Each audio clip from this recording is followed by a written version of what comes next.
Paul and Joshua happening in December. Anything, any prediction on how it will go? Yeah, if it's not handicapped, Anthony Joshua will knock him out. Yeah, that's dangerous. I respect them both. It's not a fight I even thought of. I mean, it's nothing to do with me to start with. I mean, it come out of the blue, but it's intriguing. And I think from Jake's perspective, I think, he's had a lot of criticism about, he is a pro boxer now. The way you want to look at it, he trains as a pro, but, and he's fighting as a pro. Rules, 10-ounce gloves. So they're the little ones that I knock people out with. And when AJ's got them on, trust me, you can feel them knuckles through the gloves. Big heavyweight with the same size gloves as what I had on. So it's not 14 or 16 ounces what you spar in. Shannon Sharpe confronted Jake Paul live on air over his fight with Anthony Joshua, and the moment instantly felt explosive. It was the kind of exchange people will replay for years. Jake Paul has taken a strange but successful route from YouTube star to headlining boxing events, and the idea of him facing Anthony Joshua has already created huge buzz. Fans are split, some think the matchup is smart promotion, others see it as a circus. With all the rumors, Netflix hype, and ticket excitement around the fight, a confrontation like this was almost guaranteed to spark. Then add Shannon Sharpe into the mix. He's a Hall of Famer, someone whose opinion carries real weight in sports. He didn't reach that status by chance, he has strong views and always stands behind them. So when he thinks something is disrespecting the sport he loves, he doesn't stay quiet. He raises his voice. That's the energy driving this entire moment. I think Anthony Joshua won the gold medal. Didn't he win the gold medal for the super heavyweights in the Olympics?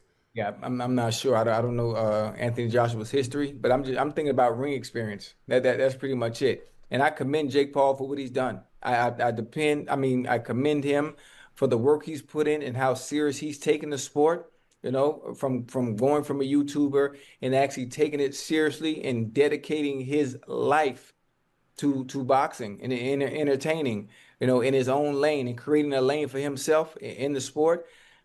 So you can't handicap a fight like this too, It's not. He won the gold medal, Ocho, in the 2012 Olympics in London. Yeah.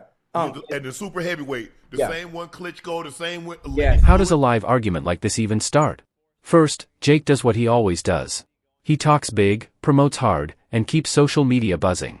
Sometimes he goes too far, sometimes he doesn't, but he constantly calls out big names, brags about his victories, and presents himself as the biggest attraction in boxing.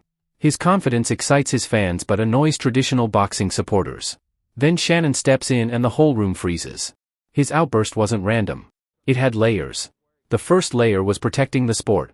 Boxing isn't just entertainment, it's years of training, sacrifice, and danger. Fighters like Anthony Joshua have earned their way up. So when someone from outside jumps in and quickly lands huge fights, some feel it disrespects the craft. Shannon often speaks with that protective tone toward the sports he cares about.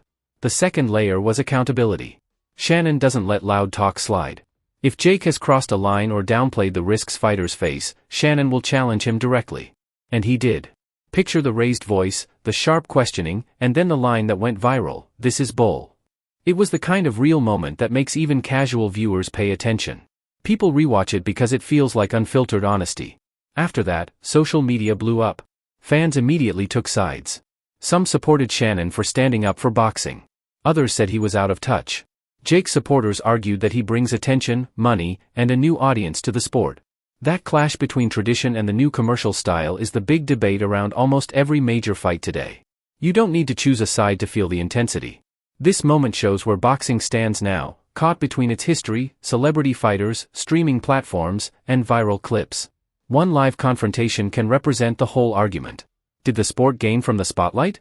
Or did it lose something by turning into a show built on hype? Fans will keep arguing about that as they wait for the fight. What's clear is that moments like this get people talking. They shape what big fights look like in 2025.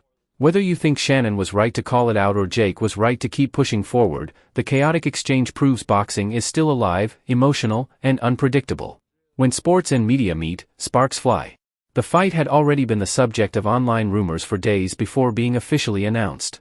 Many didn't believe Jake Paul would actually face a former two-time heavyweight champion until it became official: Jake Paul vs. Anthony Joshua on December 19 in Miami, Florida. Just a week earlier, Logan Paul ran into UFC Hall of Famer Daniel Cormier while both were recording podcasts in the same building. Logan took the chance to ask Cormier about the upcoming Joshua fight. Once Cormier realized the Netflix rumors were true, his reaction said everything. Logan confirmed that Jake really was fighting AJ, and Cormier responded by saying, "There have to be some rules for Anthony Joshua." Cormier also criticized people who still treat Jake like he isn't a boxer. He said Jake has spent 5 years training full-time with top coaches and partners, and that he's clearly improved. "He can fight, man," Logan added. Then Logan asked about Anthony Joshua, calling it a bad matchup, which made everyone in the room laugh. Joshua hasn't fought since getting knocked out by Daniel Dubois in September 2024, but the 36-year-old is confident he'll return with a huge statement against Jake Paul. After the fight was confirmed, Joshua promised to break the internet by knocking out his 12-1 opponent. "Jake or anyone can get this work. No mercy," he said in a press release. He added that he took time off and is returning with a massive event. He called it a big opportunity and said he wants to break records while staying composed. Joshua predicted more fighters will take similar opportunities in the future and said he plans to break the internet over Jake Paul's face. Meanwhile, Tyson Fury's prediction for the fight has surfaced. Speaking to Ring Magazine, Fury said, "I think Jake Paul knocks him out. AJ is a spent force, and Jake is rising." Fury said he likes Jake's new heavyweight build, slightly chubby, stronger, and improving. Jake Paul, now 28, has mostly fought at cruiserweight, but in November he fought as a heavyweight and won a decision over 58-year-old Mike Tyson. Now he's facing AJ on December 19 in Miami. The fight will be 8 3-minute rounds with standard 10-ounce gloves, and Joshua cannot weigh more than 245 pounds at the weigh-in.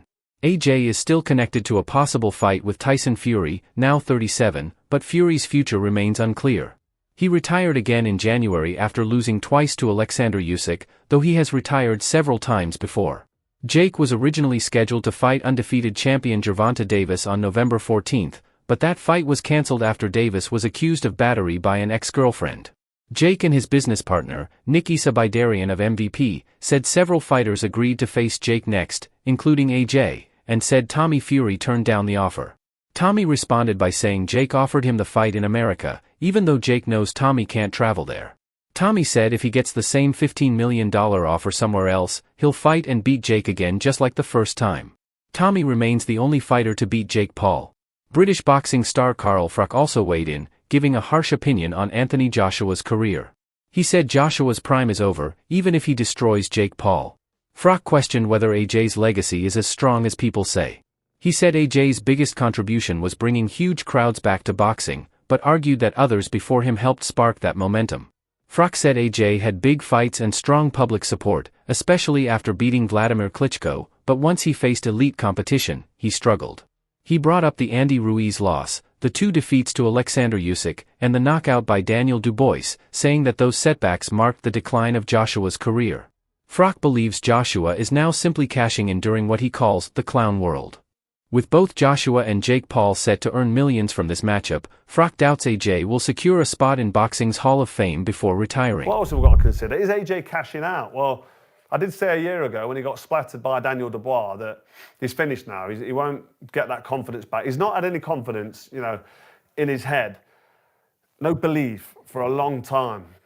And I don't think he can get back to world level. There's a couple of new young guns now coming up and coming through. It's like a changing of the guard. And when Usyk retires, I don't know what Daniel Dubois is going to do next, but what Daniel Dubois did to him, then he went on and lost to Usyk. But there's a few new heavyweights coming through, Moses Atalma, just to mention one. And you wouldn't start putting AJ in with any of these young up-and-comers that can punch hard, because I just don't think he's got the chance, because the ambition and the desire is going to be gone. So AJ most definitely is cashing out, and you can't fault him. Fair play to him. He's going to get a massive payday, maximise his exit route,